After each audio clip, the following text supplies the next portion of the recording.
So we basically put it aside. Bruce, could you start off by just letting us know It is. I apologize. Sorry.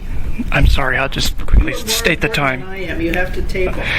It's 9:38, and the Assembly Title 21 Committee is beginning its work on item 3.9 from the review of the Planning and Zoning Commission changes to Chapter 3, rezoning approval criteria. Thank you. Tom is being very gracious and being the taping fellow, which is something that other committee chairs have to deal with themselves, and I don't have You're to special. because Tom is so great on this, so thank you. All right, Should have invited other committee meetings too. I think he's busy enough. Bruce, what concern was the commission trying to address? Why don't you give us background before you get into meat here? Well, this was an issue that was addressed inside the COF report. The COF report basically stated that too many criteria is too complex, probably needed some shortening. And I think there were actually some recommendations the COF report made. I did not really follow the recommendations. These are really recommendations that the commission came up with and I had proposed.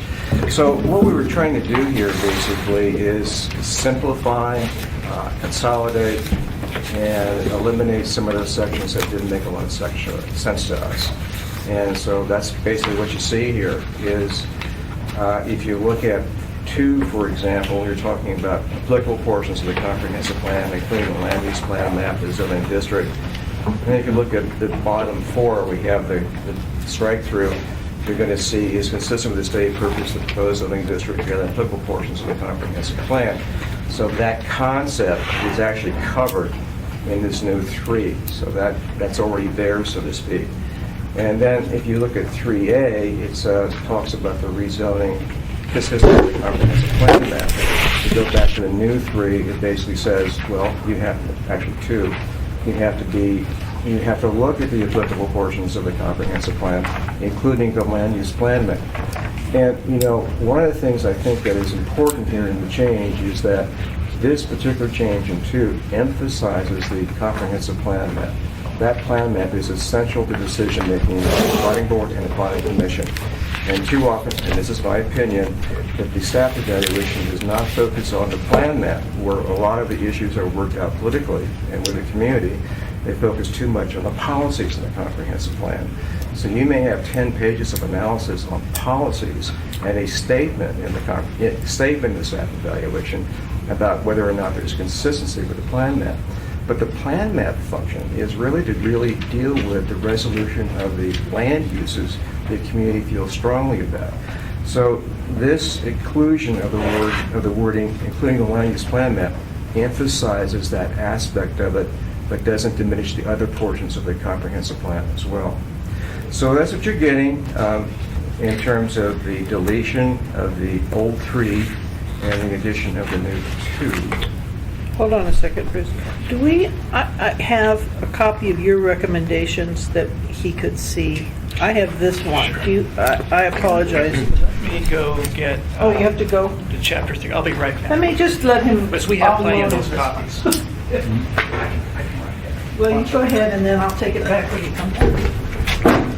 All right, what they recommended was to change what you had done and instead say this. So why don't you just take a look at that?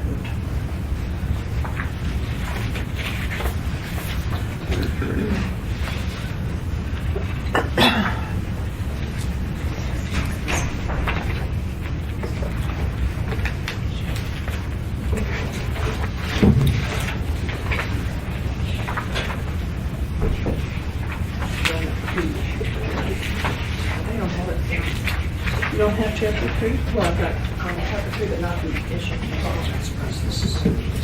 Okay, if you have extra...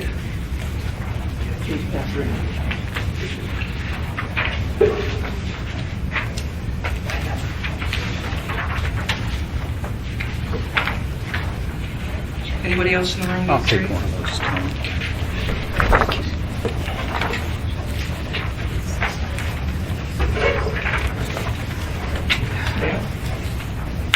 So Jerry or Tom, do you want to maybe talk about your concern? Let me just shoot that. On item 2, approval criteria number 2. First of all, we agree with the consolidation proposed by the Planning and Zoning Commission. There are just several wording items, the first of which is that portion of the Planning and Zoning Commission's version of criteria 2 that deals with the intent statements in the code, we believe should be separated out so that there is a criteria for the comprehensive plan, and it's separate, and it's about the comprehensive plan and the land use plan map, and then if it's the will of the assembly and the commission to have an approval criteria regarding the intent statements in the code regarding the zoning districts, that's separate, because there really are two separate things. You have intent statements in the code, and they really aren't in the comprehensive plan, and the comprehensive plan is with the land use plan map is an important group. So that would be the first thing. Okay, let's just pause on that one. I was thinking about that this week because you brought that up last time, and the thought I came up with is, since those statements, at least in the descriptors for the zoning district, seem very general, what if it was the addition of the word generally in line with the purpose statements? Would that still be problematic? That would be fine. I think our main recommendation would that it be separated out and it be separate from the comprehensive plan related approval criteria. At least as far as generally doesn't. Yeah, generally it's certainly fine. Right. Well, we also heard last week, Bruce, concerns that in some cases, general themes from the comp plan were being used as specific criteria for zoning districts, and the example that was cited was no net reduction in housing density as a general statement that was used as a specific criteria. Was it the intent of the commission with this new language to move away from that? I'm trying to Well, understand. I don't think we actually specifically talked about that aspect, and Sally can correct me if I'm wrong, but Okay. I think our intent was to simplify the criteria and also to a certain degree generalize the criteria, because when you're acting as a board or commission, you want to have the ability to deal with general issues as opposed to specificity. You want that flexibility, essentially. And I mean, from both a planning board perspective and planning commission perspective, it's good to have that general authority. In terms of, if you want to have a separation between the comprehensive plan and the zoning district, you can do that.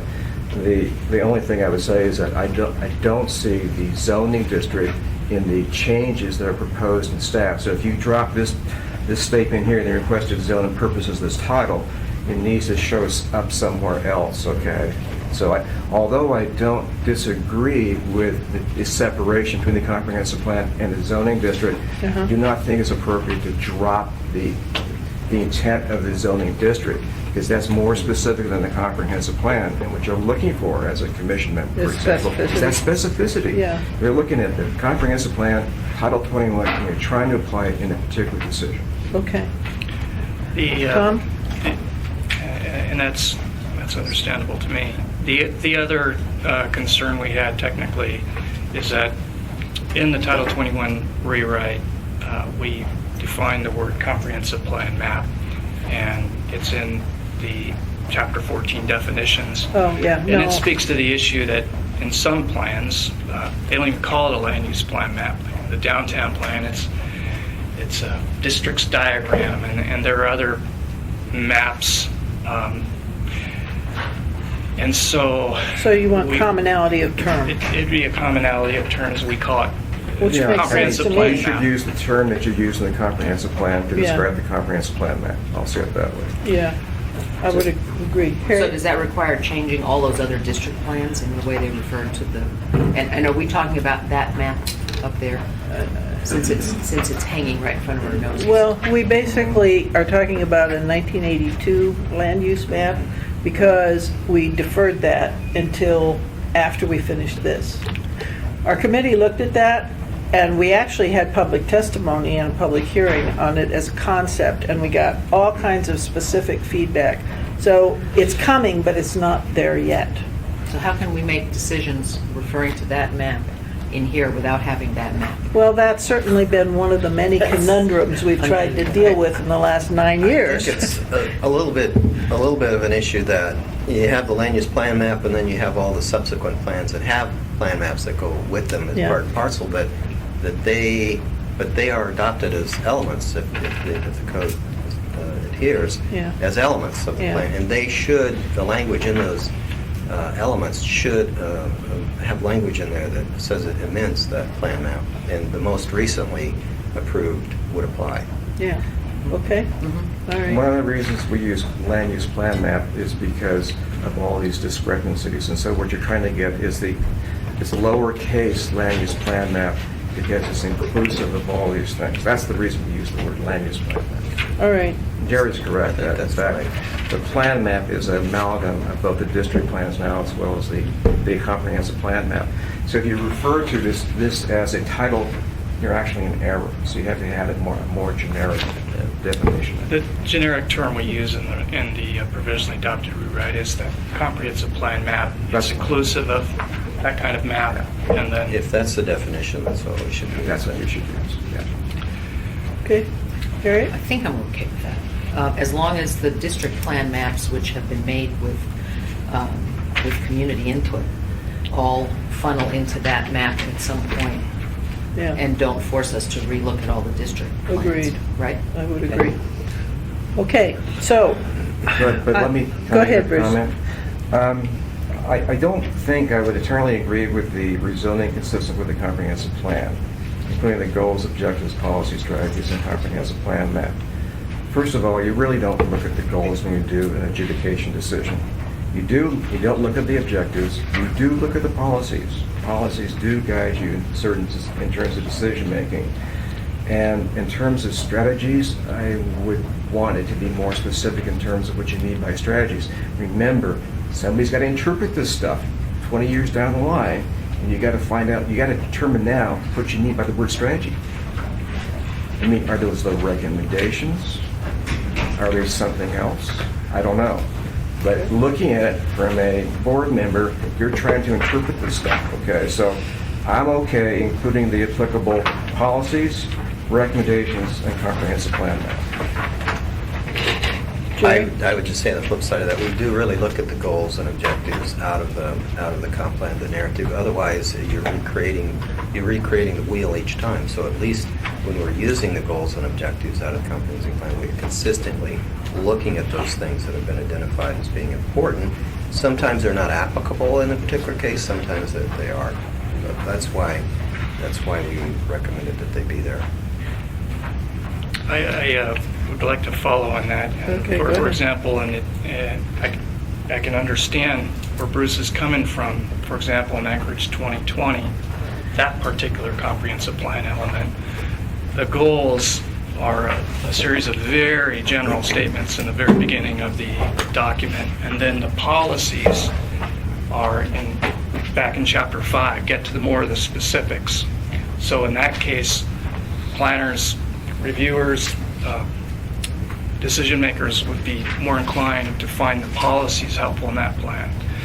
The challenge with that, however, is that in other plan elements, and this is our concern, in other plan elements, for example, the Chuyak Eagle River Comprehensive Plan update, the goals, objectives are also getting to that level where you would look at them. So the words are used differently somewhat in different plan elements. Okay. So that's where we're coming from. I've in general tried to avoid us getting into wordsmithing, but this one, it sounds like we may be You should sucked think into about it it. because it's going to be around for 25 years. And you need to think about it in terms of adjudication, actually making decisions. Do we need to call out the comprehensive plan and look at what it No. all strategies? Well, if we're Well, I don't. If we're looking to remove the reference to the strategies here, I have concerns. All right. What I'm going to suggest, I think I'm understanding the discussion well enough. On approval criteria 2, Bruce, if the words applicable portions were deleted. That would give more generality to address some of planning staff's concerns, wouldn't it? Yeah? And then you, Tom, want the zoning district purpose statement separated, and you want generally included. That Right. would provide better clarity for, Okay. So that would be another part of the amendment. Now, on the third part, the rezoning is compatible with surrounding zoning and development. Bruce, do you have any comments? I don't have a problem with that. I think it's actually better clarification of what I was trying to get at. Okay, and so if we include that. And then on the extend, I thought you already had that here. On their issue number 8, the rezone does not extend, instead of initiate or continue, exacerbate a land use pattern that's inconsistent. I thought you left that in when I read it. Did I No, we miss actually that? took it out, and the reason we took it out is because that is actually covered by 3. That's when you're looking at the comprehensive plan, particularly as you're describing it comprehensively. That's just one aspect of it. Okay. Tom? if Or Jerry? we all look at the rationale for recommending it remain, it was one of those items that were deleted to provide for that eliminate redundancy, and we understand that. This particular item, our rationale for suggesting it remain is here on the top of page 21 of our issue response, and it's that first bullet under response continued, and it has basically a So you think it's important enough to say it again? it's Well, really more The reason specific. staff left it in there is that sometimes land use patterns start to get created, and other people seeing that those occur, Yeah, I no. say, well, it's done here, Yeah. even though it's inconsistent, we want the Yeah. same thing. No, I understood But it's that. covered in 3 as well. but we That, just I don't- thought that was his point, and then Tom's counterpoint was, well, it's Yeah. important enough we have to say it again, Right. right? I don't have big heartburn either way. So why don't you just put it in again then? All right, so basically on this amendment, my understanding is we'll, on their number 2, we'll take out the applicable portions part.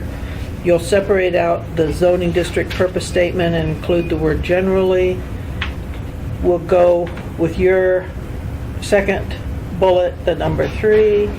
And then on the last one, we'll also go with putting that back in. Okay? So we're done with that one? Can I ask a question? Go ahead, Question Bruce. of clarification. Yeah. Where does the zoning purpose go now? It would become a separate item. It That's what I basically would thought. stays there. We add Right. the word generally. It Okay, becomes so you'd a have to separate add another approval. item for that particular aspect. Yeah. Is that problematic, Bruce? No. That Just seems separate it logical to out, me. yeah. Yeah. Okay? That would be great. Would it be okay if we replace the word land use plan map with comprehensive? Oh, plan yeah, map? I And think you we should. agreed. Right. Yeah, conformity in language is important. Okay, great. Are there any other outstanding 3 issues that we can deal with now, or should we go right to 12, Jerry? Right to 12. Right to sounds good. 12, all right. Thank you very much, Bruce, I appreciate it. And we may call you again when we get to 8, I understand. That'd be fine. All right, thank you. Okay, 12. Now, you guys we all got a 12 issue response just now. This is a chapter about nonconformities.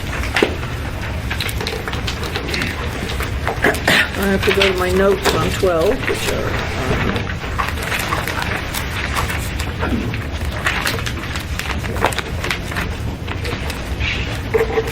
Oh, great, my notes on 12, just some whole walkthrough. Oh, here they are. No, that's my notes on 8. 7.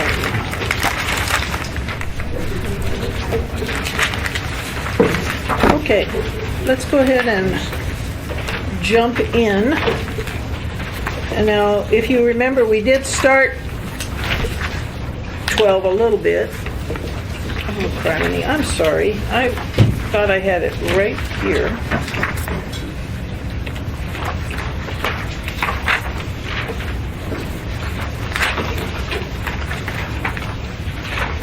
All right, the first one is the fee waivers. Basically now, yeah, if you have something that's non-conforming, is this like the certificate of legal non-conformity? Is that what we're talking about here? Jillian, maybe a brief couple sentences about what the determination of nonconformity status is and why someone would ask for it. It's real brief. It establishes the legal non-conforming rights for the property. We recognize it through the letter. A lot of times lenders would like to have that when they're doing closings. The lender wants to know, can they continue this use? It'll come up through the sale of a house or even a commercial building. It'll, for like a storage yard that's non-conforming, it establishes the grandfather rights and they can continue to use. And they have the letter that allows them to do that. And you might give them some background. And when we adopted the Girdwood Code, how many cases came in? This was I think we had close to, well, I didn't break out Girdwood and the regular ones we've received, but altogether that year we had 300.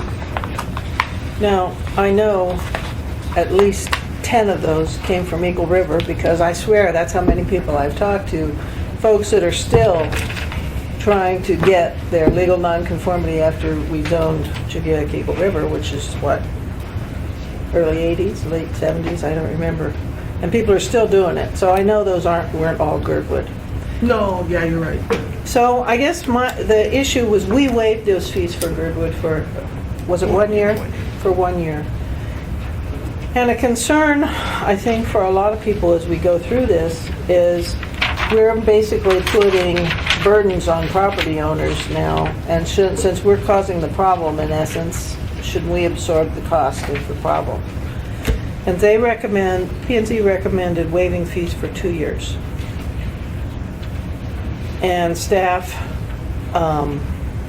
says they don't recommend that. So you would say go to 1 year instead of 2. Just like we did in Girdwood. All right. Jim, you want to weigh in on this? The reason we came up with 2 was we thought it was going to take us a while to educate the public. We did not think 1 year gave us enough time to get the public educated. Title 21 has been argued about for a decade or longer, and we're creating the problem. We're changing the rules. In a lot of cases, they're still going to have to go out and pay an outsider to help them prepare this paperwork. And so they've still got that burden to carry. We thought 2 years would give us enough time to educate the public and get it submitted. And I'm generally supportive of that, particularly because of the fact that I seemingly regularly deal with helping folks in Chigiak Eagle River deal with this issue. And those zoning, I mean, that's been well over 20 years now that Eagle River's been zoned, and people just now discover they've got to get it. So 2 years, I don't think we'll begin to hit all of them in 2 years. We'll just touch the tip of the iceberg. So, but anyway, Well, folks, who are you? I'm concerned about how we're going to cover the cost of the department if we're waiving the fees. I think the assembly needs to make sure that there is funding to the department to provide that if they need, part-time help. Yeah, when the code gets adopted, maybe we could publish something in the paper that talks about the adoption and the procedure for non-conforming determination. But if we don't have the resources, they're simply going to get backed up. So I would agree with that. And I think that will contribute even more to frustration Okay, if the non-conforming letters can't be issued in a timely manner. okay. Last point, Jim? On the fees, the department has had to support the tremendous effort on Title 21 for a decade. Hopefully, pleading, that effort should decrease, and so the resources should be available. And the efforts on Title 21 to date have not generated any fees. Okay. Mr. Chairman, Mr. Dick? given where we're looking at next year's budget, I don't think we're going to have the money to give to anybody. I mean, have you seen the proposed budget? There is. However, this is However. after implementation, and one of the things we'll talk about is, or we did talk about, was when this will be implemented. So we're talking several years out, not next year. I know when they're talking about resources coming, I don't see it in this coming budget. It does look bad, you're right. Jill? When we did the Girdwood, a lot of those determinations were based on the old code. When they changed that Girdwood, they were non-conforming already to the old code. The new code didn't have a big impact because they were basically not conforming to the previous rules. Okay, all right. Well, That was one of our points. I think we agree with the proposal and the idea. It's just calibrating it to be in context of impacts to the public and to other applicants who may be impacted by, you have a finite set of staff resources. And so that gets other applications backed up.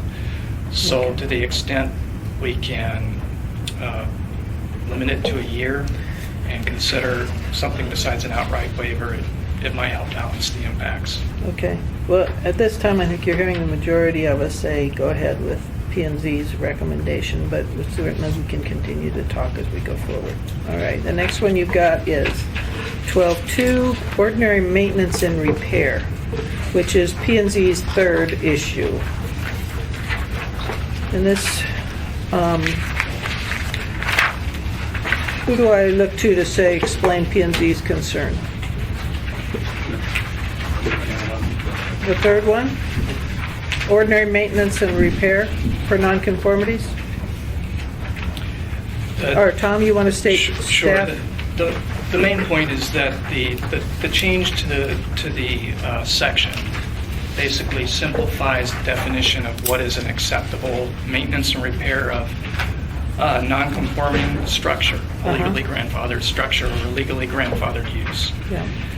The simplification, the main proposal, I think there's agreement about, and it was worked on collaboratively with a concerned member of the public, the Planning Division, and the Planning and Zoning Commission. What we're recommending is a clarification, basically just a cross-reference to another section that kicks in at a certain point of repair. It's simply a clarification about two facts about what the section does, what this chapter does. Okay, so And so it's a cross-reference to state, in effect, that if the repair or maintenance needed is greater than, requires a repair greater than 50% of the replacement cost of the entire structure, then it's really about replicating or replacing a non-conforming Okay. structure. And that section is later in the chapter, that kicks in. Yeah. That's all we're asking. Tom, I think we can do this fairly quickly because basically you don't disagree, you just want to clarify it by referencing of the previous section, right? Am I hearing correct? Okay, so everybody's okay on that one. Moving on, your next one, presumption of abandonment. Actually, this one, I'm sorry, I haven't read what you wrote here. Before, I had expressed some concern about this amendment to Jerry, and I don't know. What, you want to articulate this one? Sure. Okay, you, the same I issue. can't speak for the I can read it Planning now. Zoning Commission, but basically what we have is in the nonconformity section is there's a point or a situation in which a nonconforming structure, or in this case a nonconforming use, is considered abandoned and the legal nonconformity is terminated. And in Title 21, basically that point is currently determined when the use is abandoned for a year. After it's been abandoned for a year, the by right grandfathering is terminated. And so that's carried forward in a provisionally adopted rewrite. the Planning and Zoning Commission had concerns about this automatic termination of the rights, and they can speak to that, but I think that generally there's a concern that that the applicant have relief in the case where they're making active efforts to continue marketing the building for that use, or that there's adverse market conditions affecting, and that so that they have the opportunity to explain to the administrator that there's some adverse conditions affecting them and that they should have that. And so this amendment on page 5, lines 27 through 30 for the commission in the blue line speaks to that, where you no longer automatically terminate the legal grandfather. We had 3 concerns about that. Essentially two outcomes of concern, and then thirdly, we believe that more well-developed approval criteria are already available to the applicant in the rewrite in the following section. Okay, and my concern when I read this, I thought it was too hard to accurately define adverse market conditions. That was my only concern with this. So what I was going to suggest is go with P&Z's version, but then just delete the has been affected by adverse market conditions. That's what I was going to propose. But is anybody from staff, Connie? Debbie, I think Jim Ferguson and Bob has actually worked on this with staff for quite a while, so if they have an opportunity to speak, they can probably speak more. All right, one of you. Which one? Bob? Debbie, your proposal is that after the word use, put a period and Yes. strike everything else? Because I don't know how you define it. I think that's Now, that doesn't address all your issues, staff. Do you want to do a rebuttal, or? Well, what we believe is that beginning on line 35, there is a set of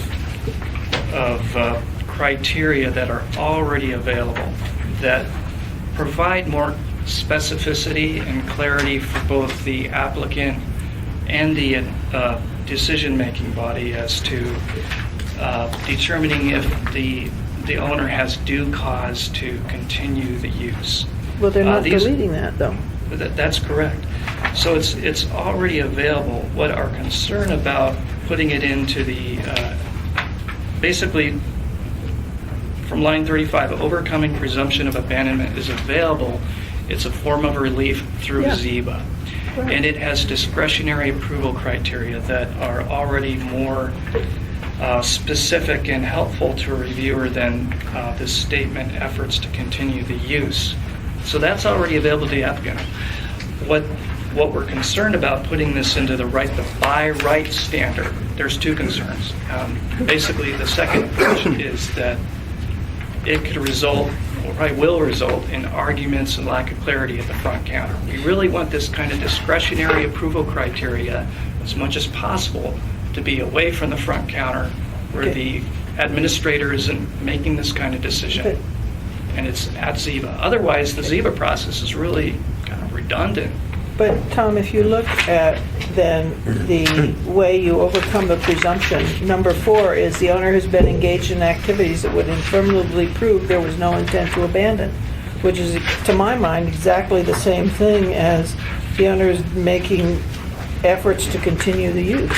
Yeah, and that's So it seems synonymous. I don't understand why you object. 4 is a bit more carefully worded, but the main thing about it is that's correct. They are the same. The relief is already there in the rewrite, and it's in an appropriate place with the discretionary decision-making body. So it's leaving the administrative by right process clean and clear, and that's really more in tune with the objectives of the Title 21 rewrite. But basically, hopefully to make it clear, what Tom's trying to describe here is the E are the standards for the zoning board to Yeah, review. no, I understand what and you're the other are the by right. So, removing the last portion of the sentence is fine. There probably needs to be another adjective that talks about making substantial efforts or something that just gives us some seriousness of continuation. Harriet? Is it possible that the fact that this is a non-conforming use has created its own adverse marketing conditions? Sure. I That's mean, possible. Because if the financing institutions are questioning whether it can continue to be used, that's creating a market issue by itself. Mhm. So I believe that the effort has to be made to abandon non-conforming uses where possible, because they'll only continue to exacerbate the issue by creating their own market or a lack of market. Okay. Bob, this language that they want to keep, or they want out, about the owner being able to demonstrate efforts, they say that should more appropriately go to ZEBA.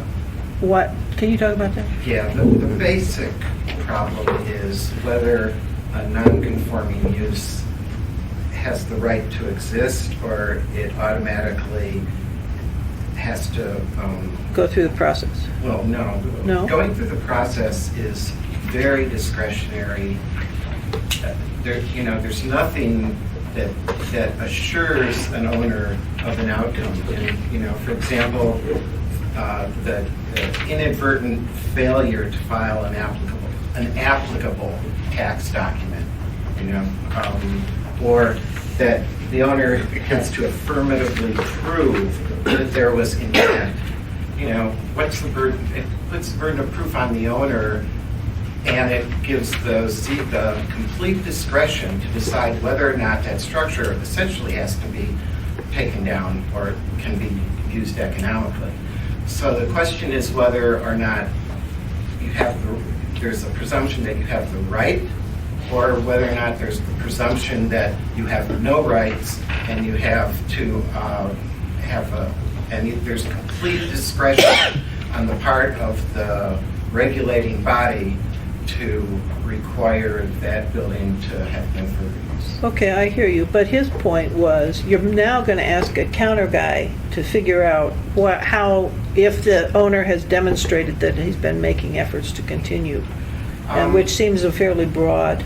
Well, no, I've no problem with ZEBA making the determination, but it has to be from the point of, I think the muni ought to have to prove that it has been abandoned instead of the owner, and the presumption should be, the burden of proof should be on ZEBA, not on the owner to prove that it hasn't been abandoned.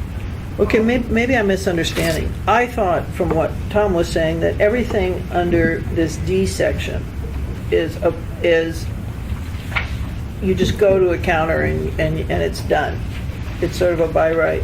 And everything under E is when you go to ZEBA, and that's the appellant criteria.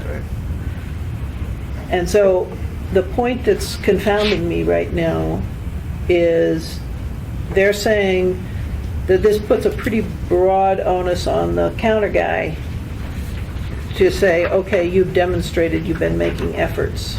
What does that mean? I mean, does that... Well, what it's saying is that anyone who has a non-conforming use goes to the counter guy, and the counter guy says, sorry, it's non-conforming. You have to get permission from ZEBA to use it, is really what they're saying. Jill? Currently, I get use determinations all the time in our section. And we go really out of our way whenever we're doing these to try to help the property owner to establish their grandfather rights for their non-conforming use. I could see this coming, and maybe I'm misunderstanding, but they come into our area, and to me, this is really no different than what we've been doing. We would probably be even looking at the criteria of the ZEBA to determine, because they'll be able to appeal to ZEBA our decision if we don't grant them the grandfather rights. The criteria, though, are so discretionary and so potentially onerous for a landowner to establish that it really doesn't create enough certainty that the non-conforming presumption of abandonment can be overcome. Maybe what you could do is add a standard of burden of proof. But the way it's written right now, it's completely discretionary, and there's a pretty substantial onus on the landowner. Jill, and then Sally. Currently, the landowner is responsible for helping us to establish their grandfather rights. If they have tax records, they should bring them in. If they have leases, they should bring them in. If they have old photographs, they should bring them in. We often look at old aerial photographs to determine, in the case of a storage yard, what was going on at that property. I think that's great, but the burden of proof in the criteria to reestablish your right to use the property says all applicable tax documents. So, Okay. I see the all. Sally, can you help? Well, I was just going to kind of clarify, I think that it is kind of following up what Bob, it was my understanding, if there's a presumption, it's kind of a legal argument, that under D, there's a presumption of abandonment. So then, from a legal standpoint, that's a high hurdle. So this is saying that presumption won't kick in if the owner can demonstrate that they've been making efforts to continue the use. Yeah, but Once that kicks in, once that burden kicks in, then you have the criteria to overcome the burden. But normally a presumption is a pretty hard burden to overcome. And I think that was Bob's intent. okay, but then I'm still hung up a little bit on when you just say you'd have to demonstrate that the owner has been making efforts to continue. And it's so general. Is that clear enough? Jerry's comment that it should be substantial efforts is fine too. Okay. It's just to not have that presumption automatically apply and then to have such a hard burden to All overcome. right. Okay. I think maybe it does, if we add the word substantial, does that address your issue? Are you going to drop out the last part? Or? We're dropping out after but has been That's fine, affected, That's fine. and we're adding the word substantial. What line are you adding that on? 29, 29. Yeah, page 5. exactly. Okay, moving on.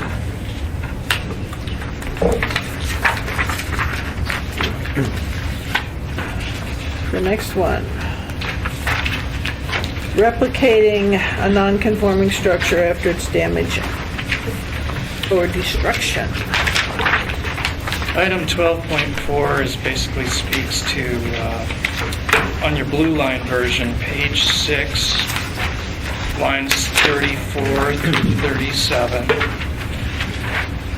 The Planning and Zoning Commission has recommended a clarification to the language. The department believes that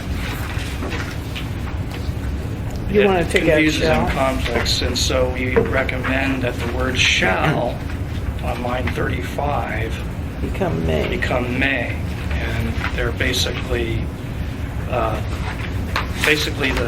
reasons are to, first of all, the word shall makes it imply that the applicant has a guaranteed entitlement.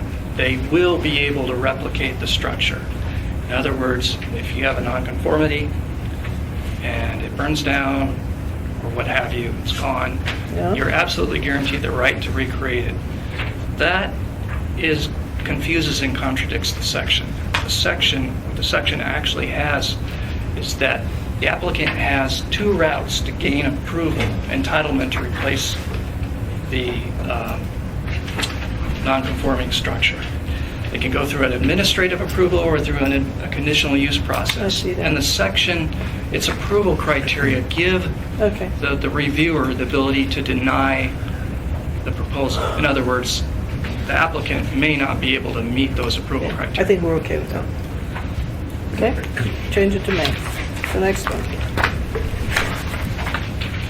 exception for overheight buildings in 12.5. On the same page of the blue line version, up on line 20 through line 28 is a section new with the Title 21 rewrite. That section has a specific purpose. As we know, there are parts of the Title 21 rewrite that establish height limits where they may not have existed before. And the purpose of this new section is to allow for continued investment and enlargement of existing buildings that pre-existed before the Title 21 rewrite that didn't anticipate the Title 21 rewrite, to basically respect and allow for that continued investment or realize the investment in the structure. Perhaps they engineered it to be increased in height later on, and then all of a sudden there's a height limit and their previous investment cannot be realized. So this section is responding to the Title 20 rewrite height limit recommendations. Okay, this isn't one they did. No. This is one from you. Yeah.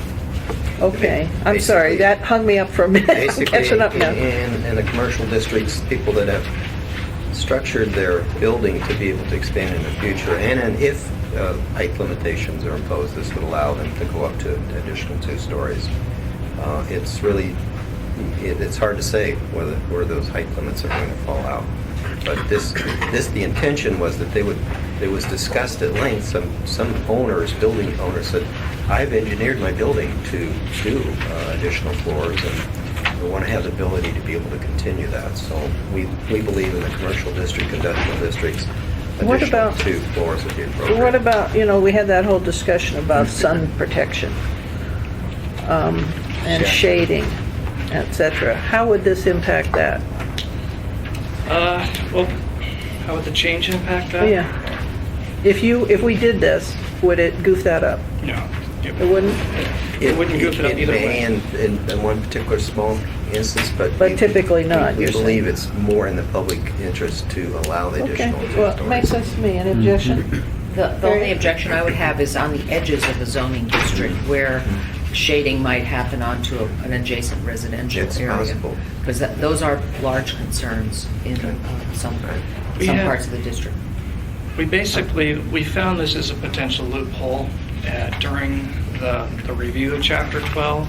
Okay. And we'd like to address the loophole now, and proposed language is on our page 12, and it's basically specifying that this relief for overheight buildings apply specifically to problems created by the rewrite itself. Okay. And so it's avoiding a loophole whereby any building throughout the municipality that's been subject To the current regulations. to current regulations. It would only apply to the new Your neighbor regulations. suddenly can't pop up his or her house by 1 or 2 stories above longstanding current height limits. Unless you... Or your B1A, longstanding B1A property in town can't suddenly pop their height up to 60 feet just because they're taking advantage of an exception that was designed for what their Oh, you go, rewrite right? is. Yeah, okay, we're fine. Go move on. Stream setbacks, 12.6. All right, so basically, you're saying don't change the non-conformity section, and I'm trying to figure out where their change was in this. This addresses a recommendation by the Planning and Zoning Commission that appears in your blue line version on page 10, Thank you. lines That's what I was 35 looking through for. 43.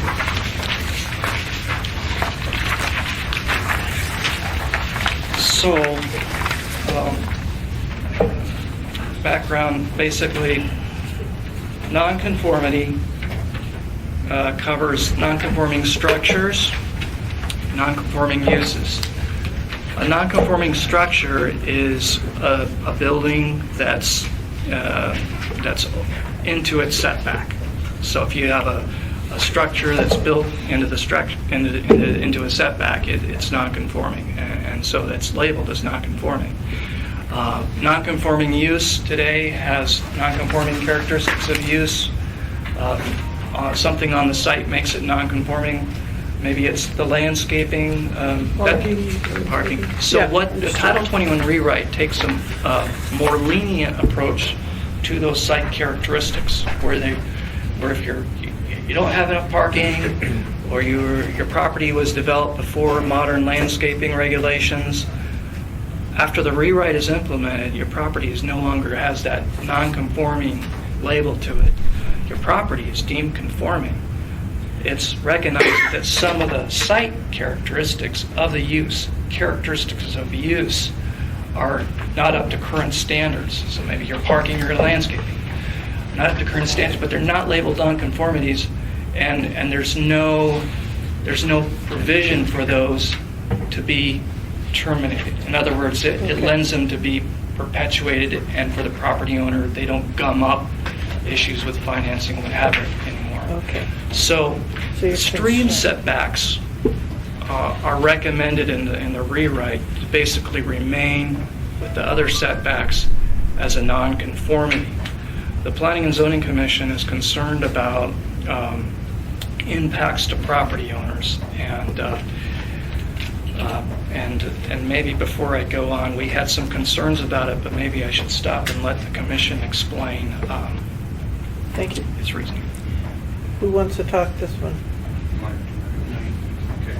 I think there's some major issues that we have, especially in the residential areas where people have older lots, smaller sized lots, and now making it non-conforming for sheds, fences, additions that they may want to do in an older home that doesn't make it now with a 50-foot setback. They wouldn't be able to do that. And that's, the way we looked at it as a group, was that's really a taking of property that they can't use any longer to build a structure, and when they bought it, that's not the way it was. And that's the reason we looked at it specifically that way. And you've got a lot of lots on those major creeks, Campbell Creek, Chester Creek, that are older subdivisions that were built with that in mind, and the setbacks are 25 feet. And when you start talking about 50, it's a huge increase on our property owner who's lost a lot of ability to make changes and all that. That's really where the specifics are. Tom? So, if, as part of the Title 21 rewrite, the community decides that, for all the policy reasons, that the stream setbacks should be increased from the current 25-foot setback on either side of the stream, then I think there is general agreement that some form of new kind of relief be extended to those property owners. But if we don't, Let's focus back on what our recommendation was from administration. It's 25 feet. The commission's 25 feet. but the provisionally adopted is 50. The provisionally So adopted is basically, just to cut to the chase here, if we go with the 50, then this becomes an issue. If we go with the 25, then it's not as big a deal. I think it's still an issue at the 25, because didn't some of the language change about the uses within the 25 feet? No. It's basically current regulations. Then, Okay. then that's fine. Harriet? I thought I heard Tom say that existing properties that are 25 feet setback from the streams would be allowed to continue. But new construction, I believe, new construction should be limited to 50 feet, including additions. As Okay. recommended by the Planning and Zoning Commission, recommended by the administration, the recommendation as far as the stream setbacks go, and they're covered in Chapter 7, is that the current setback regulations as to what's allowed, what the conformity, non-conformity regulation are, and how far the setback is, for now would remain as they are today, and that the rewrite not increase to 50 feet. Secondly, that in the R10 district, that the current regulation at 100 feet be reduced to 50 feet. So actually, the recommendation is that in most districts, everything stays the same, and the R10, the street setback. So basically, this is a Chapter 7 substantive issue, and Right. I don't. The And so we're committee's not dealing ready with to- it now. Dick? I'm comfortable with the 25 feet, because if we go to 50 feet, people in my neighborhood are going to have a real issue. Okay, so I think generally, if we go to 25 feet, P&Z, do you still want this language? my understanding was it's not a big deal with 25. All right. So we're going to keep this sort of an asterisk, and if we should go to 50, then we're going to talk about this again, and if we stay at 25, then it's gone. All right?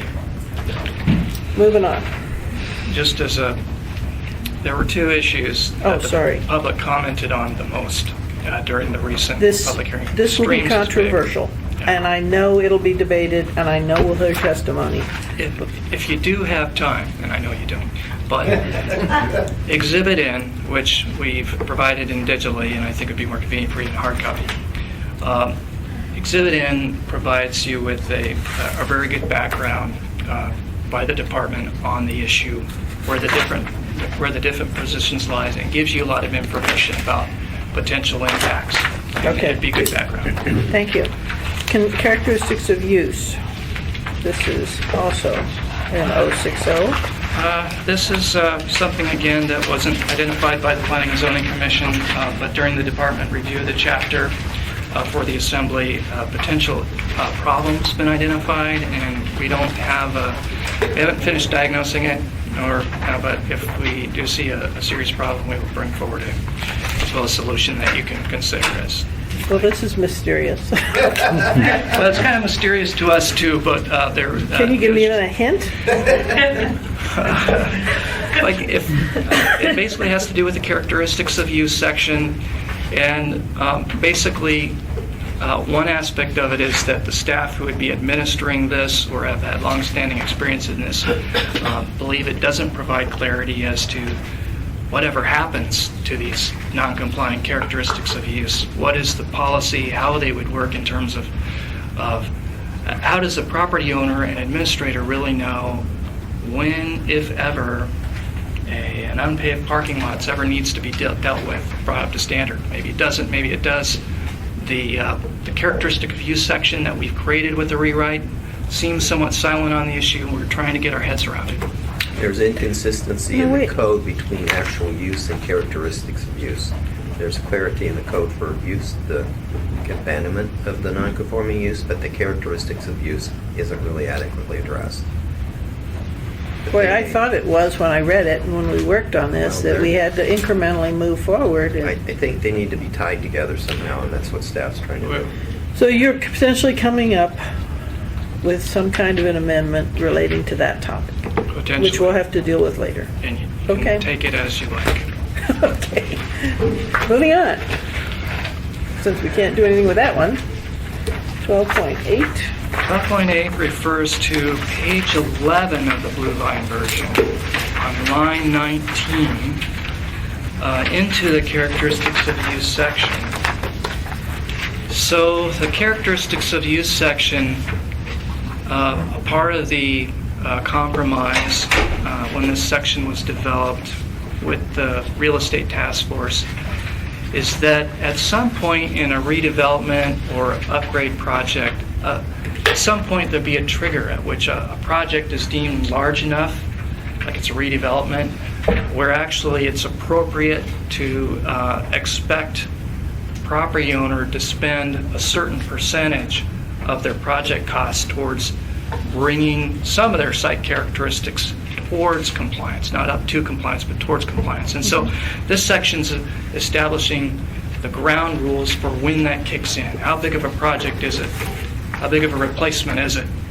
And the provisionally adopted, I think there's agreement that between the commission and the staff that the threshold trigger was low. And Jim Ferguson, I'm sure, can speak to it, but basically that the threshold trigger in the provisionally adopted there on line 19 is 2.5% of the project. And basically that trigger was deemed too low. Right. Yeah. So it's just 10 or 15 is the issue. I believe that the commission settled on 15%. And you're, The commission voted 15. and you're recommending 10.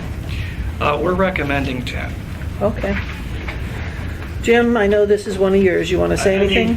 What we're talking about is taking part of that money and doing something with it.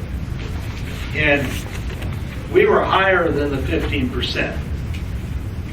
because we felt that this was a waste of staff's time to try to get down to dictating how an owner would spend $25,000 in their example. And so we were trying to get up high enough to where it was a reasonable compromise between doing something. And honestly, I mean, we came up with 15%. We argued it among P&Z, and that's still our recommendation. And Okay. This is a judgment call, folks. I don't think it is real critical. I mean, how do you know? There is no golden number. I'm inclined to go 10 to bring things up further into compliance, but whatever you think. I prefer the 10. 10 works. Okay, we're gonna go 10. Sorry, Jim. All right, next one. Existing buildings constructed over a lot line. And their amendment is on, I gotta find it. I don't remember they had an amendment It's on on this. page 12, Thanks, Jerry. 37. Thank you. On 12. Oh, existing buildings. Okay, this blue on the bottom. Why don't you like this, Jerry? This is not easily explained, but perhaps the commission might be able to explain it, because it mixes and matches conventional development with commercial tract development, and commercial tract fragment lots are distinct and separate of conventional development. So that was the first thing that popped out here. Okay. We have buildings that are constructed over property lines, and they can continue to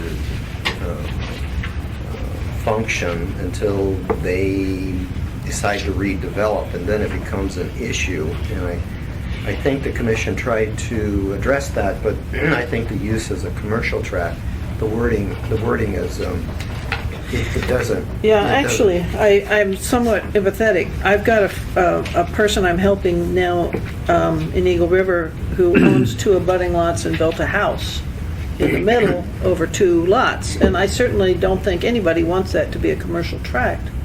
But the wording on this would imply that that was the intent. What drives a lot of this has to do with the plumbing code that says the firewall requirements on when you have a property on the lot line. Yeah. That requires a What- firewall on that lot line. So What if sometimes- it said existing commercial buildings? Would that help?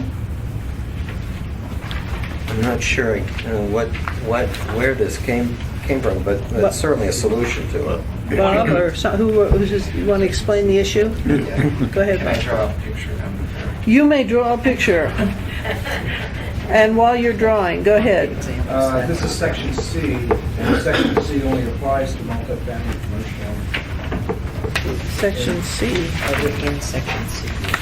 Under 2F. The section applies to right here. Standards only apply to commercial. Oh, to multifamily, commercial, mixed use, PI. So it's more than commercial. Okay, I have a question. Go ahead, Harriet. I understand that it applies to multifamily, commercial, et cetera.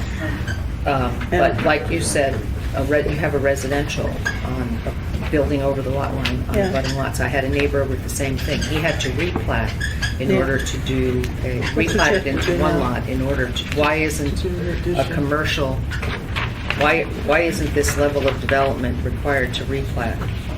Well, I think Instead that's of what we're just going to... allowing it to exist? I think Mr. Mintz is going to explain. I think what I would suggest, just off the top of the head, that they be tied together in perpetuity, or they be replatted, one or the other. So somehow there's a fix that they remain as one functional unit, yet tying them together by document in perpetuity, or replat. But throwing the word commercial tract in here is confusing, and I'm not sure how you would apply it. Well, I think we're going to get an explanation of a problem. Okay.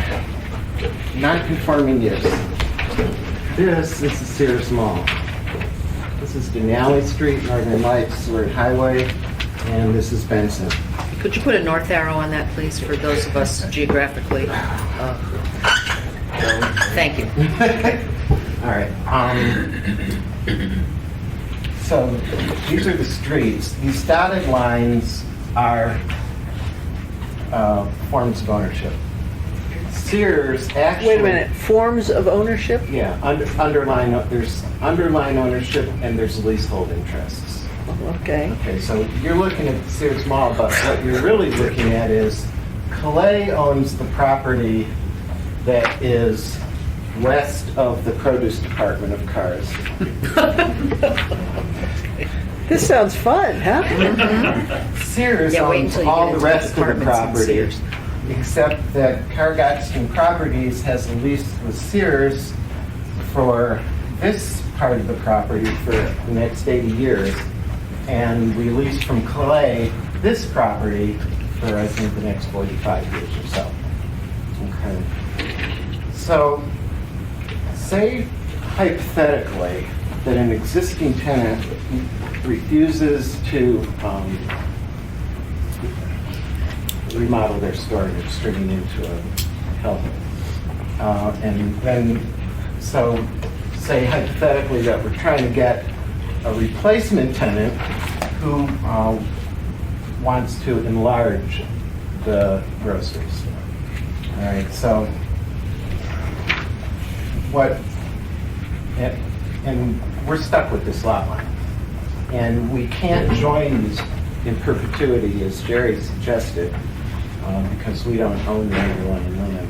We can only join them for as long as we have a lease in them. Okay. And you know. All right. So the issue is, are we limited to doing an expansion that stops on the property line? I see. Or not? Out of Jerry? curiosity, Bob, we discussed this exact issue, and we gave you a letter saying you could expand as long as you did not increase the nonconformity by building over the lot line with your addition. So, But it was also predicated on there being some kind of an underlying linking between the underlying landowners, which is something which you couldn't get. Right. So let me ask you, if this exclusion on existing buildings were specific for commercial only, because the reason I suggested that is it talks about shall be deemed to be existing on a commercial tract.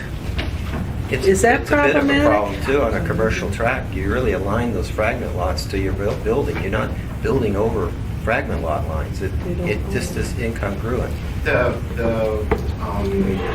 Shoe Lake Shopping Center is built over the frag lot. That was that fragment lot, and then in doing that, if you did actually do that, you had a require, because it doesn't consider those lot lines applicable to Title 21, so you had no issue. The thing is, if you're going to, you can't get to being a fragment lot in consideration unless you actually have that approval. So I don't see how you can use that. What I'm we're still at a trying loss to do here. is not have to replat and not have to bring all non-conforming characteristics of use into conformity. And maybe we can work out a way to do that. I think there probably is, but the commercial tract portion, I don't think is the right solution. So maybe it needs more work. Harriet? It seems kind of odd to write into code. I mean, how many of these kinds of situations are there in a Lots. Yeah, I think, I'm not a commercial realtor or developer, but I think, ground leases are fairly common in Midtown, and I think ground leases are going to become more common in the Chugiak Eagle River area as a result of the Clunas potential development for commercial. I think ground leases it's a common commercial vehicle, and so I think it is an important issue that needs to be worked on and resolved without involving the underlying landowners. could really care less. Most of Midtown is on ground leases. Yeah. Most of Midtown is on ground leases? Yeah. But Connie, if you sure, but if you do a ground lease specifying particular portions of the ground by a survey description, state law requires that to be a plat. Currently, but that law wasn't in effect when many of the ground leases were written. I don't know the date of that. Most of Midtown is on long-term ground leases entered into a number of years ago. Okay. Mr. Parks, did you want to add anything?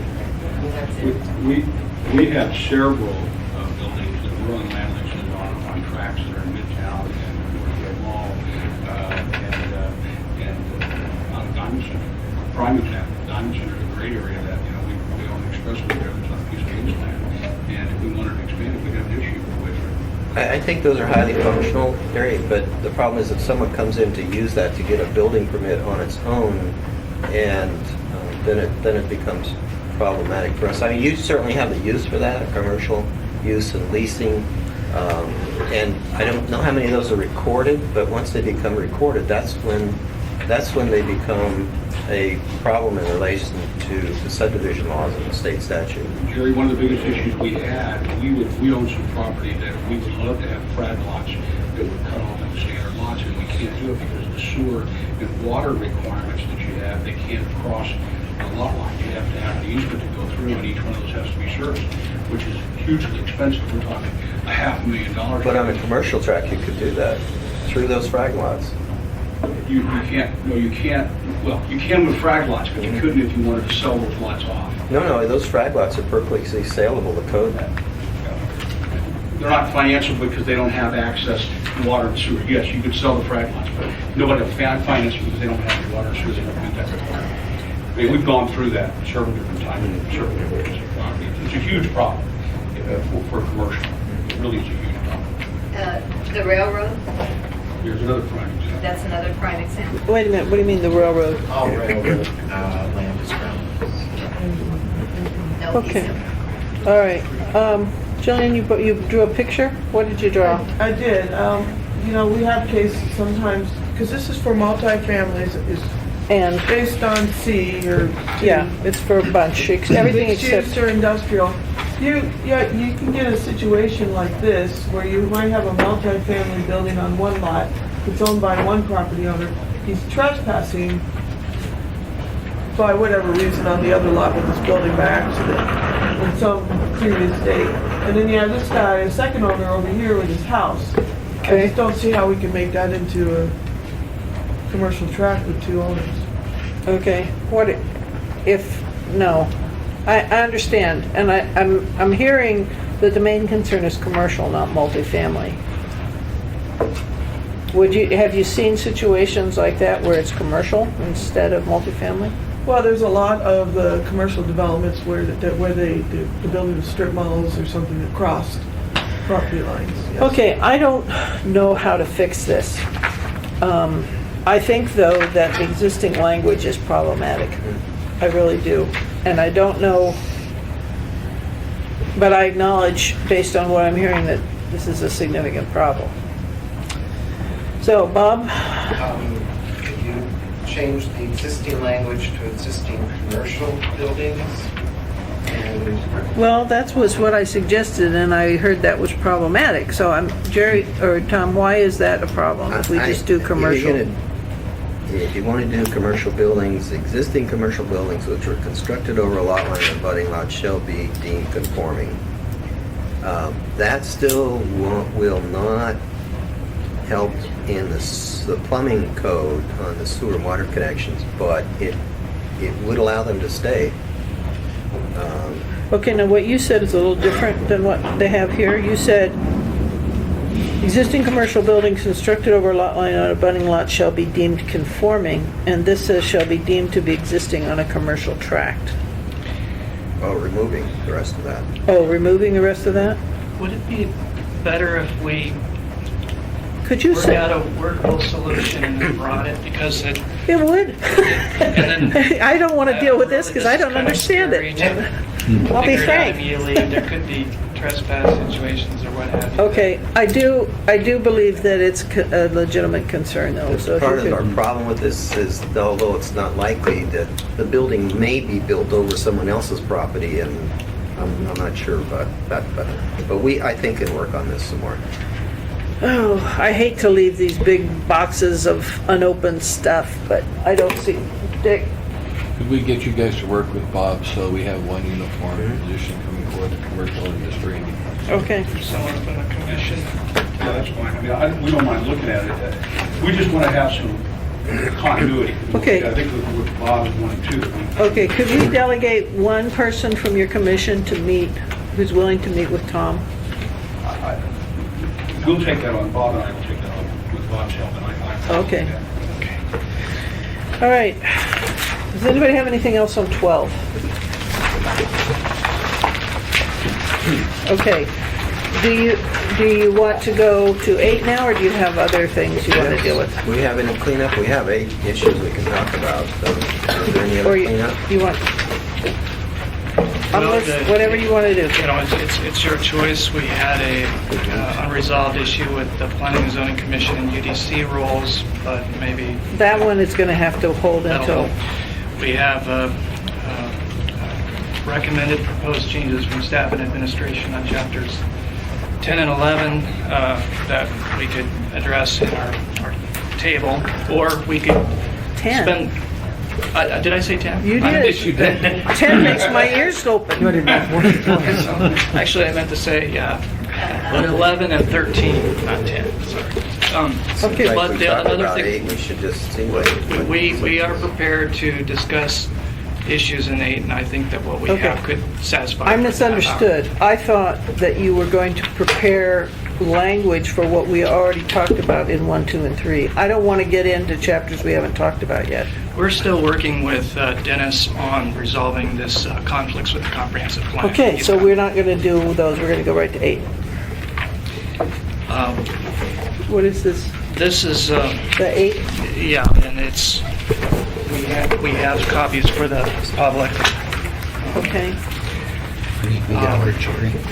Okay. I have my 8 issue stuff. So if you look on the table of contents, Okay, hold on a minute till people get their stuff. okay. We have extras. We have Chapter 8 trackline version also available, and then we have a document here that contains what issues we have been able to review, which is currently in just a draft memo format. Well, what he handed us is the same as that, as theirs, but it's not bound. This version. Use this.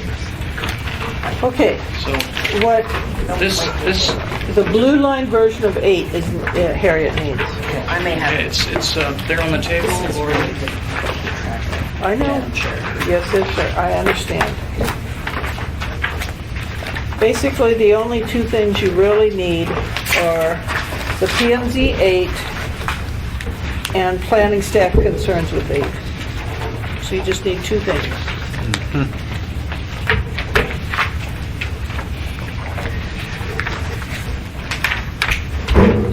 Okay. And then I have a third thing because I have my 8 amendments there. All right. Tom, the first one, conflicts. okay, the department is continuing its review of Chapter 8, so we have for you upwards of 5 to 7 items that we could more than cover the next half hour, I think. What we have is on page 1 of the track blue line version of Chapter 8, Planning and Zoning. It's the application section. Yes, it's the new section. Okay, great. Similar language recommended by Planning and Zoning Commission also appears on page 12. Okay, This addresses both those pages, and it's page 12. so you want it out, or what do you want us to do with it? Well, It's a follow-up to issue, I believe it's an issue in Chapter 1. It It's is.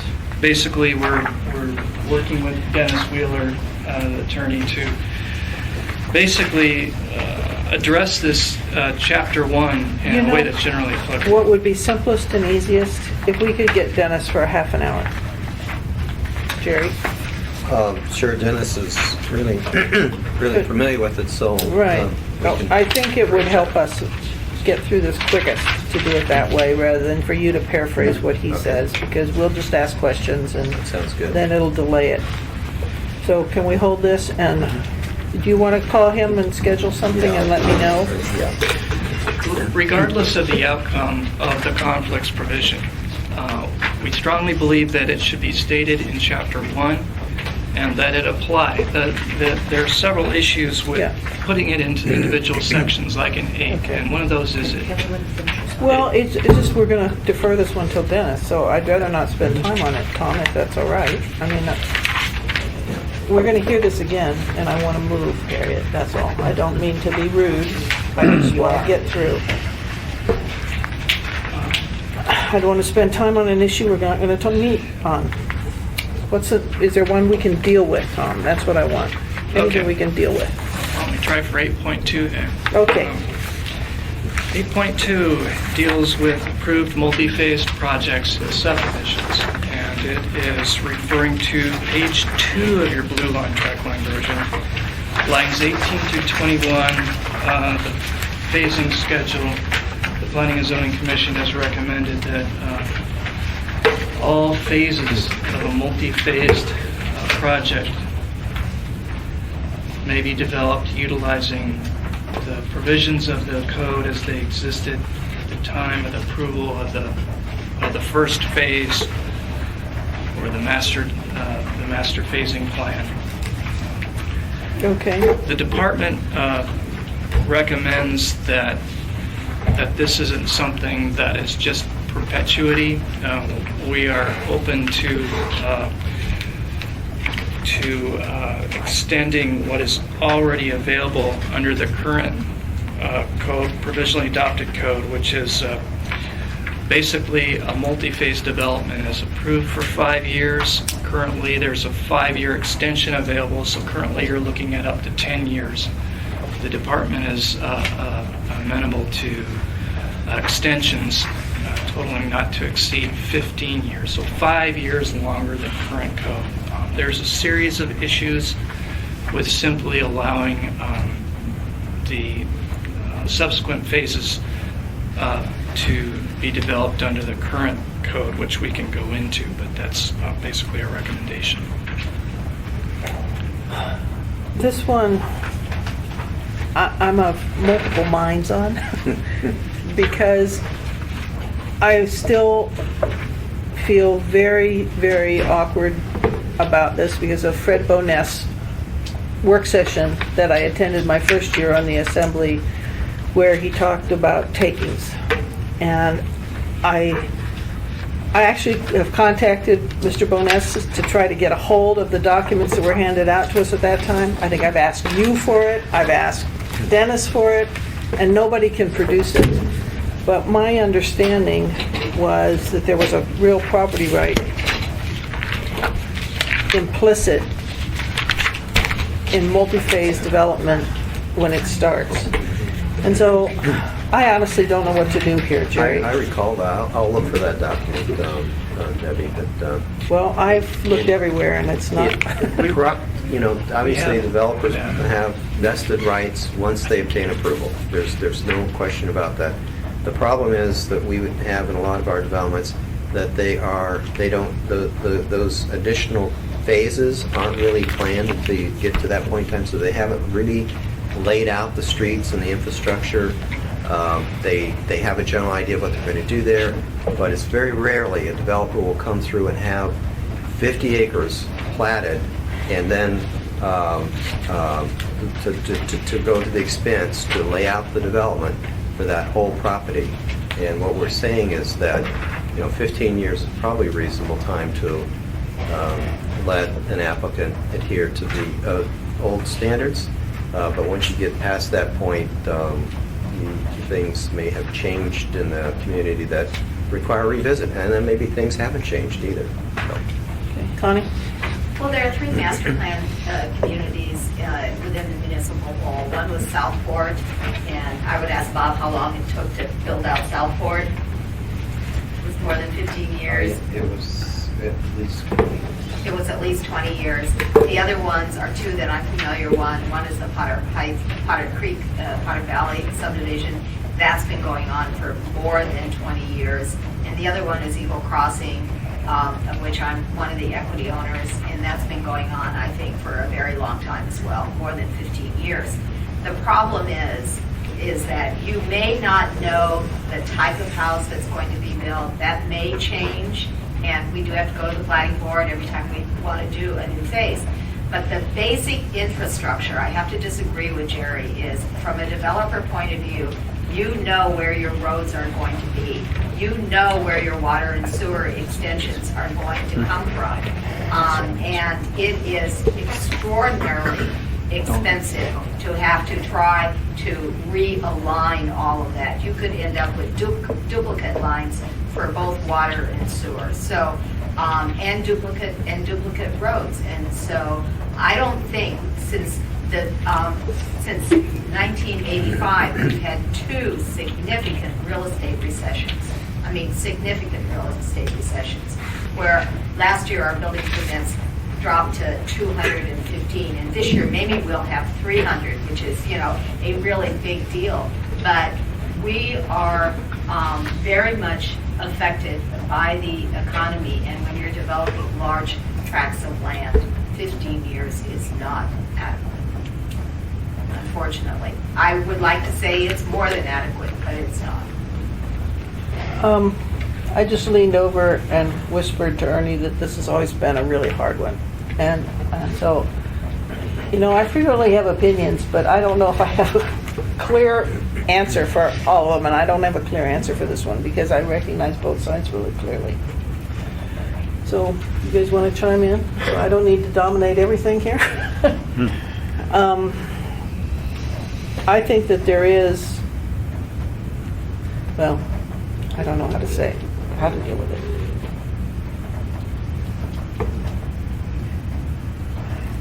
It's hard to deal with this when we've just been handed this.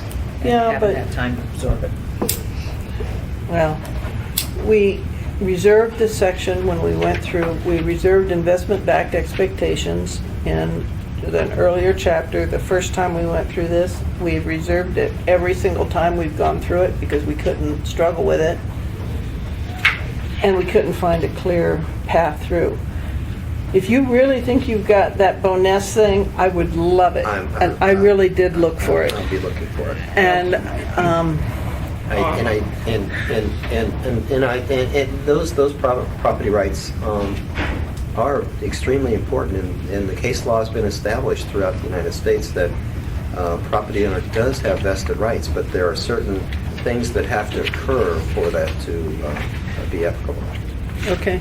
Jim? Debbie, I think if you said that a master plan is good for the community, and this would take away from the value of a master plan if we didn't have that right.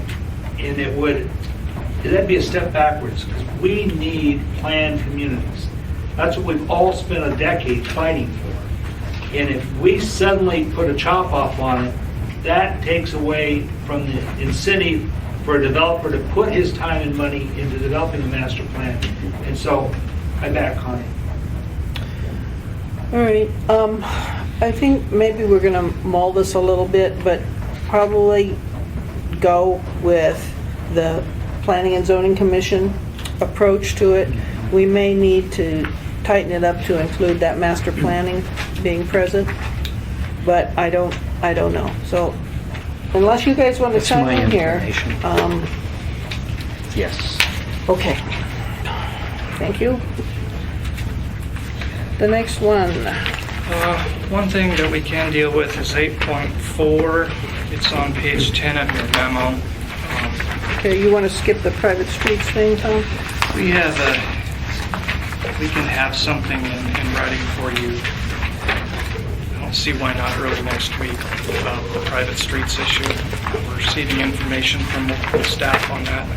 But on 8.4, it deals with sidewalks and cul-de-sacs. So this refers to your blue line version on page 3, line 44.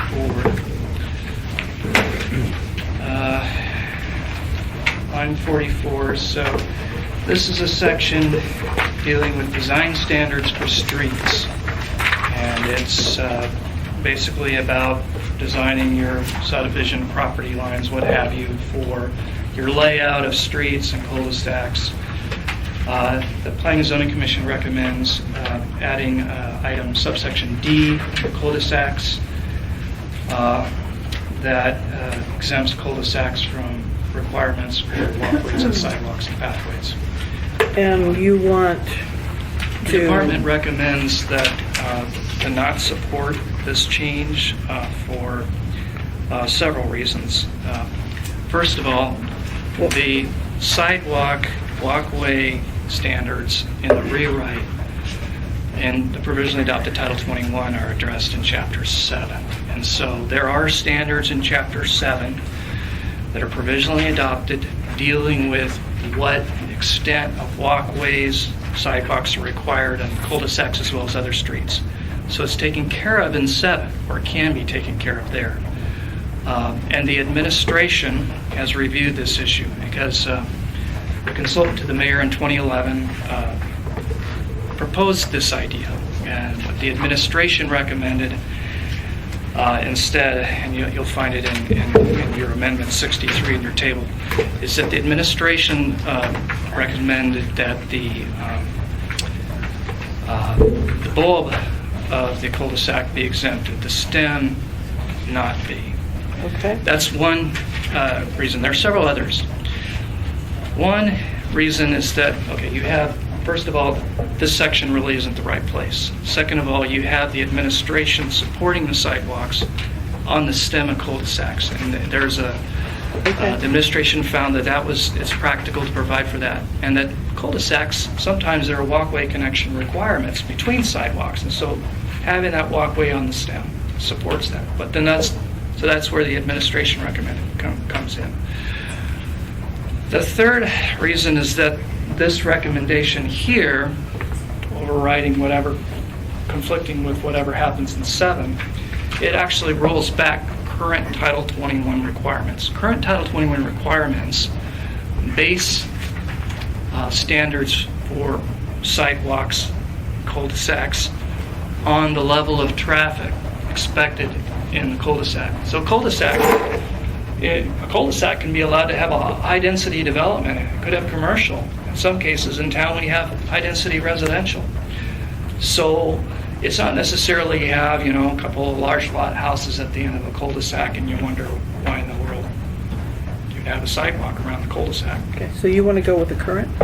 What we recommend is that this not be provided here on line 44, that this issue is dealt with in Chapter 7 and is dealt with in a way that's consistent with the comprehensive plan, avoids rolling back current code, and considers the administration. Okay, so delete it here, talk about it in 7. That's what we recommend. That makes sense, Debbie. Okay, we're going to talk about it in 7. Wipe it out of here.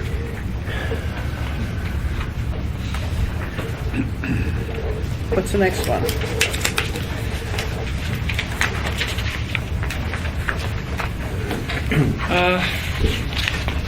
The next one is, what we have is 8.9. It deals with geotechnical investigations.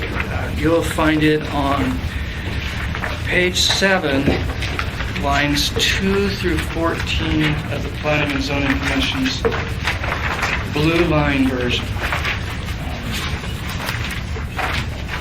This section falls under...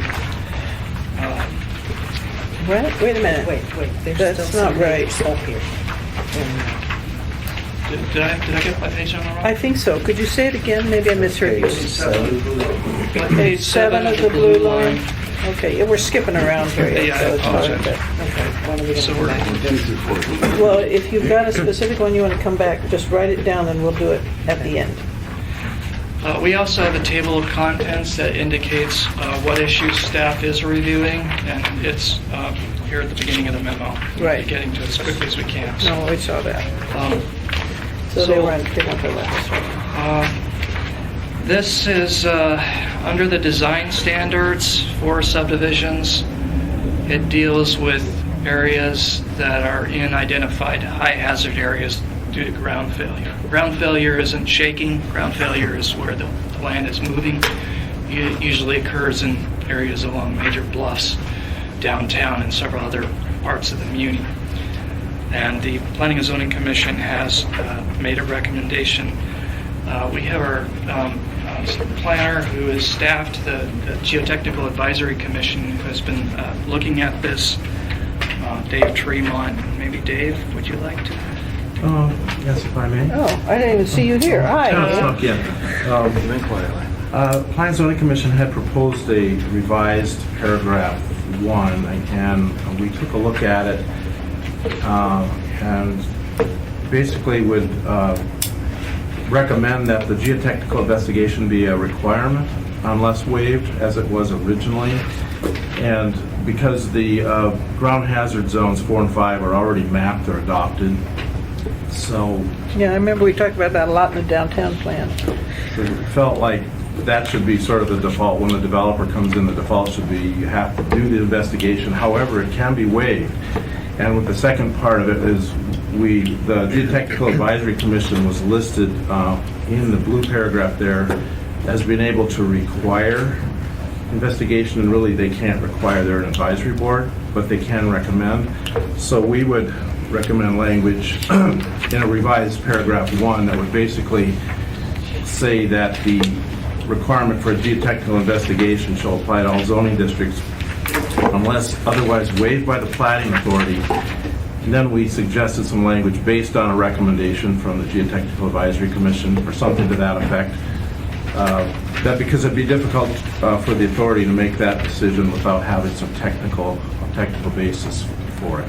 Okay, who wants to talk about why you did this? This was Dana's issue, Dana Cruz, And- talked about this. And Dana's major concern was that a lot of these geotechnical documents are already available on adjacent land properties, and requiring you to go back is a huge expense that may or may not need to be used at that point in time when we're doing those geotechnical study.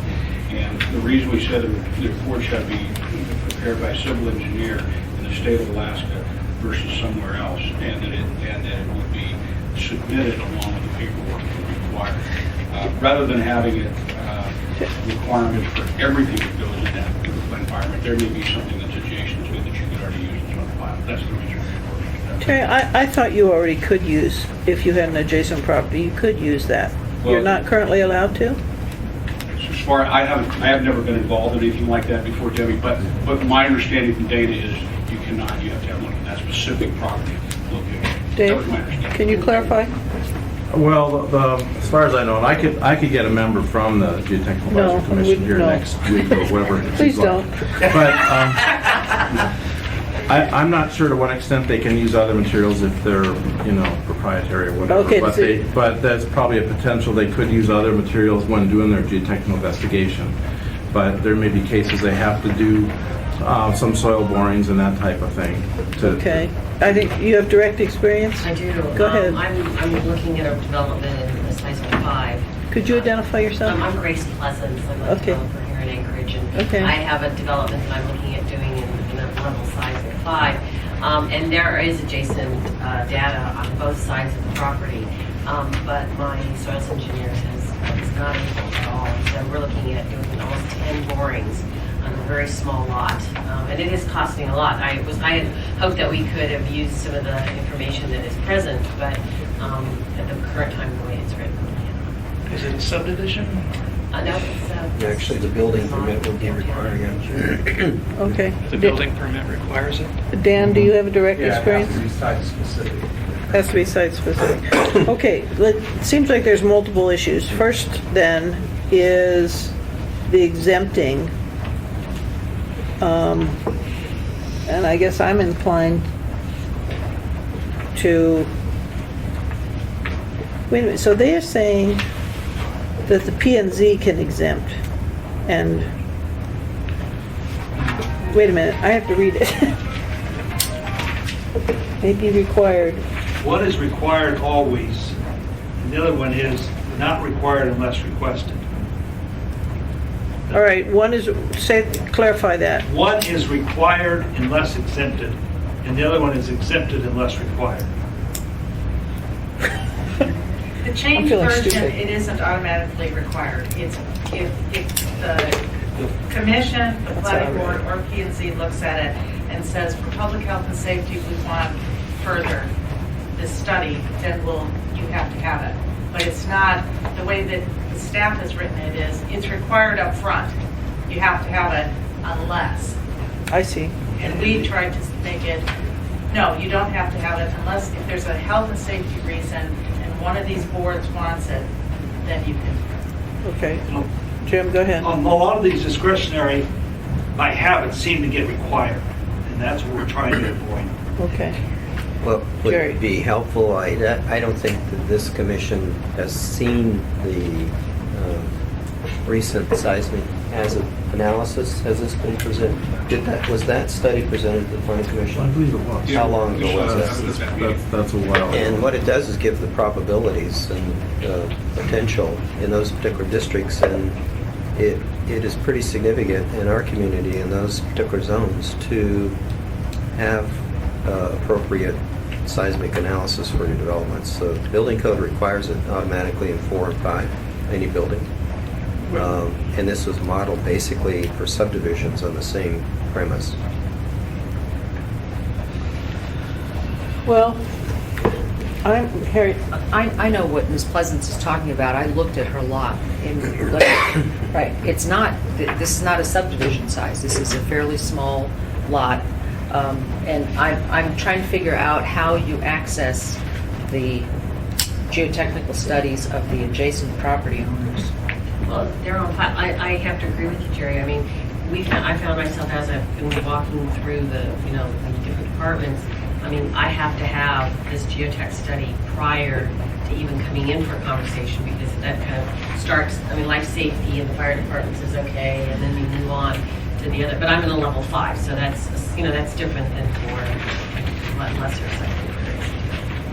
But that geotechnical report, the people who build on both sides is available. You have to Right, have it it within is. the permitting process. It is. So, Well, some of that's, I don't think we've addressed that particular issue of proprietary interest, but for the most cases, when it goes into the public file, it's a public document. So we haven't, I know we've wrestled that with some degree, but I'm not sure we've gone to the degree of that particular issue. we've asked for those documents in the It past. seems as if they have it on both sides. On adjacent property. From hold on, Dick and then Harry. Okay. Dick? From the permitting center. permitting. Yeah, we've asked for it, and they said, no, they're not available to them. Dick? Just seems that you get on both sides of the property, wouldn't be a problem with her using that data. Can you But I louder? wouldn't I want can't somebody even hear else you. to use it. He said it's he doesn't see why we shouldn't allow it from both sides if it's Both available. sides, but I would not then let somebody going next to her use hers when she was available using 2 other ones. Well, this is in between, this is in the middle of an already densely Then if developed. she can get the data when I let me use it, why require? her to I go think get more there might ought to data? be a limit on the width of the lot. I mean, I don't know how wide that lot is, but we're not talking about hundreds of feet here, where there could be changes in the geotechnical aspects of that property. You're talking about 100 feet, 75 feet? Yeah, 75. So the likelihood that the studies on either side meet in the middle and continue to provide the same information is very high, because you're talking about a short distance. I'm not a geotechnical expert, I cannot, but I think on the building permit side, that might not be analogous to a lot of the public documents on the planning side. That's a private application. That application gets public review and scrutiny, but that's not readily available to the public. And I'm thinking in the back of my mind, I've seen legal opinion that says it's proprietary, but I'd have to track that down. Well, that'd be like house plans that are submitted. Like Those what? are House plans. House plans. Right. Those are proprietary. Right, Yeah. right. Okay, Dan? Materials analysis section has files and files of subsurface investigations, and they're all open for study.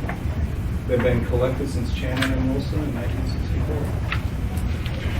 That shows report. A lot of our, a lot of Public Works' analysis certainly would be available to the public work that Public Works has done with public dollars. But when you have a builder or property owner submits seismic analysis along with their building plans, I'm not sure that those are public documents. Yeah, it's a pretty major Okay. issue. So for the 2 points here, for the first one, I'm uncomfortable just blanket exempting geotech, but I do think that we need to have some ability to share information. So I'm not... Harriet, you want to chime in, or Ernie? Anybody? Dick? May be required. So you oh, go ahead. Yeah.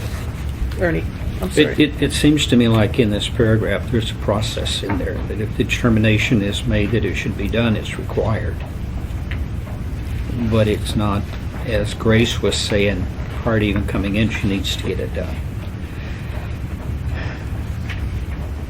So as I read this, it seems to me that there's process in there to ensure that if it's needed, it occurs. If not, and it's determined by the municipal engineer as designee.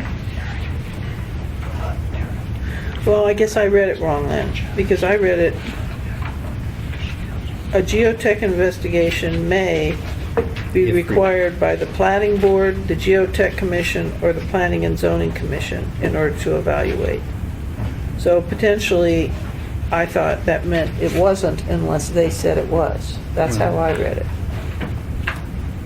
Yeah, I'm reading it if required. It doesn't state it is required, it says if required.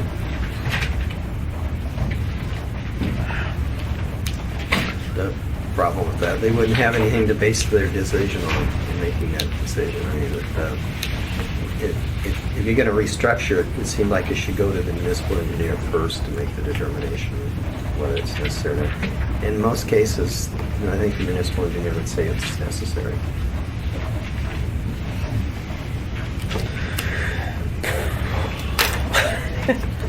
This is a pretty major change from the way it's being done. So what do you want to do, Harriet? Well, I think what Jerry just said is significant, that the municipal engineer should determine whether it's necessary, then move forward into the next stage. And the municipal engineer has access to these reports on the properties on either side and can... Again, they have data, but they may not have all the data that's out there, because if it's part and parcel of a building permit, again, I'm not sure how they've used those in the past, but and did we give the presentation on the seismic and risk analysis to the assembly? Did we do? Back when we did the downtown plan, we had a lot of discussion about those zones, and I remember an analysis about insurance and building and requirements in those zones at that time, but that's the only time I've heard it. Well, they followed up with a consultant, had analysis done. It's a risk analysis probability, and it is very, actually Assembly should see that document if we haven't given it. If you give us a copy, Gary, I'll have a chance we lost it. Because these areas are of significant concern. Okay. I think I'd like to hold on this one, because I'd like to read carefully what you're suggesting. And we'll start next time on this. So we're going to continue with 8 next week. What chapter is going to go after 8? Well, we were intending that after 8 that we could cover not 10 but 11 and 13 minor items there. Okay. We could also cover items in 9. 9, the administration did propose amendments. Actually, they came from the department, and there were comments from the Girdwood community about those. We probably could do 9, 11, and 13. Of course, Okay, when does Jennifer get back? Do you remember?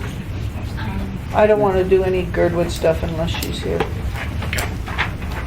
We could So- limit it to 11 and 13, 8, and then if necessary, Okay, we we're could gonna have do 8, then, Connie? Well, I'd like to request that we do chapter 7, if that's a possibility, since we have some issues that need to be resolved between 7 and 8, like you suggested. So I would like to, if we could do 7 and 8. And then Connie's going to be gone for the last 2, and I am as well, the last 2 sessions of the month. After this meeting, Jerry and I were gonna sit down and talk about scheduling, because he'd like to skip another meeting, and I want to do a point-counterpoint discussion with him on that. So you'll be gone the last 2 weeks in August? Yes, so you can do anything you want. Well, I want to that's take what I was advantage gonna of do. that. Well, folks, That wasn't my thinking. and I counterpoint to that. Give it a No. All right, what I'm hearing, and I haven't had time to really sit down and talk this through with Jerry, is that they're just plain not ready for 7. And as such, next week, we're gonna go with 8, and then 11 and 13, and then I will email you what comes up after Jerry and I talk. All right? I just heard somebody say 9, 11, 13, it's now 8, 11. No, 9 is Girdwood, and I don't want to do okay. Girdwood until Sorry. Jennifer's back. Okay, 8, 11, and 13. Yeah. You think And that's we, probably that's, about we right. can't even finish those period. I understand. Okay. So I will study 8, 11. Very good. All right, thanks, everybody. And thank you for showing up, folks.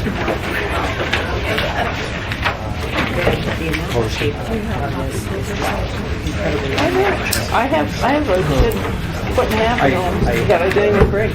And not having, I mean, it's hard to deal with It is stuff like this that shows up at the meeting. Well, that's because they're running to catch up. The intent is for you all to have received hard copies of these documents before the meeting.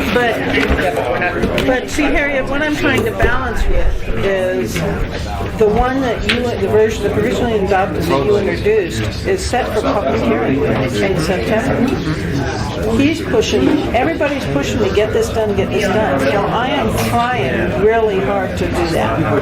And I'm putting a lot of pressure on them, but I'm trying to be responsive to, I'm trying to listen to them while I'm doing it. So there's push-pull, I'm trying. Okay? Jerry, you want to sit here or go upstairs? Oh, we can go upstairs. If these people don't want to leave, I don't know. Yeah, I agree with you. Every time I read that, I read it different. It's just something different. Yeah, that's why I just need a little time to think about it. Thank you. Thank you. You're doing a good job. I do want to read that plan they Well, I had paused at this because when we did the downtown plan, there was a whole lot of discussion